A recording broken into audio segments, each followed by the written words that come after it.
Бүгінгі қайталатын сөздердің тізімін осылай болады: тұқым, сүттірлік, мадақтау, түйіндеме, тәжірибе, тұзу, андасында, көнелей қалу, қырсық, жүрдек. Сөздердің тізімін орыс тілінің нұсқасында оқимын. Потомство, семя. Решение суда. Восхвалять. Резюме. Опыт. Устаревать. Иногда. Быть в обиде. Бедствие, упрямство. Быстроходный. Сөздердің тізімін қолданып, шығармамды жаздым. Сіздерге оқимын. Күтіп тұрыңыз.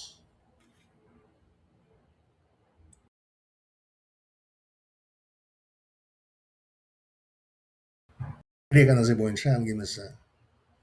Мұнай қалай пайда болды? Грек халқының аңыздары бойынша Олимп тауында құдайлар тұрыпты.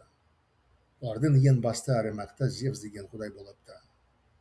Басқа құдайлар оған қарасты болып, оны үнемі мадақтап жүрді. Ешкім оған қарсылық көрсете алмапты. Қарсылық пайда болса, Зевс найзағай қағып жіберумен көнбегендерді жазалапты. Зевстің орынбасары Гелиос деген құдай болыпты. Ол аспан арқылы жүрдек от арбасы айдады. Бұл от арбасы адамдарға күн атымен белгілі болыпты. Гелиостың ұлы Фаэтон деген баласы болыпты. Ол бұзық бала болып өсіп жатыпты. Оның мінезінде ең үлкен қасиетті қырсық болыпты. Әкесінің тілін ешқашан алмапты.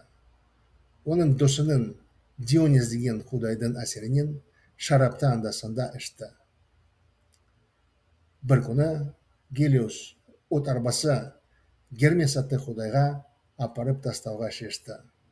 Себебі арбасының дөңгелектері тозып кетіпті. Оларды ауыстырудың кезеңі келіпті. Фаэтон әкесінен от арбасы Гермеске өзімен апаруға рұқсат сұрапты.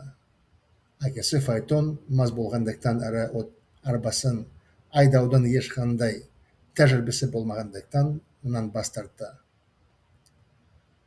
Көңілі қалған қырсық Фаэтон от арбасы ұрлап, аспан арқылы қанатты тұлпарларды зымырап жүргізді.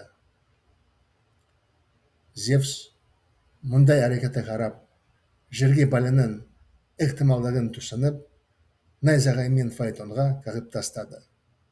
Бозбала арбасынан жерге құлап, жараланып қаза тапты.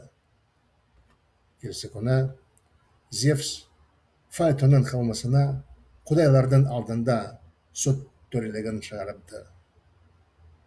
Гелиостың өмір баянын қарастырып, түйіндемесін оқып, сот төрелікті жаралайын. Гелиостың ұлының тәрбиесімен айналаспаған себептен, оның тұқымын қара түсті сұйықтыққа айналдырып, бүгіннен бастап жердің астында жасырылсын. Солайша Гелиос құдайдың тұқымынан жерде мұнай пайда болды.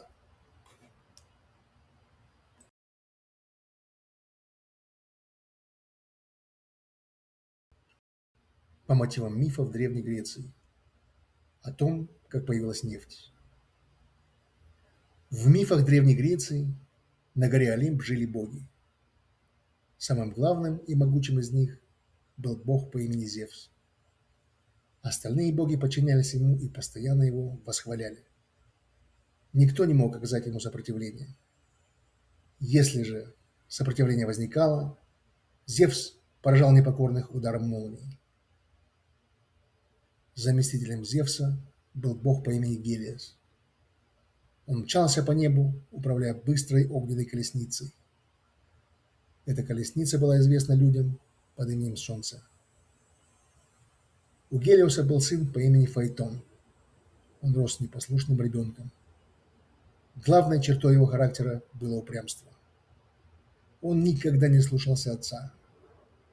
Под влиянием своего друга бога Диониса он время от времени выпивал вино.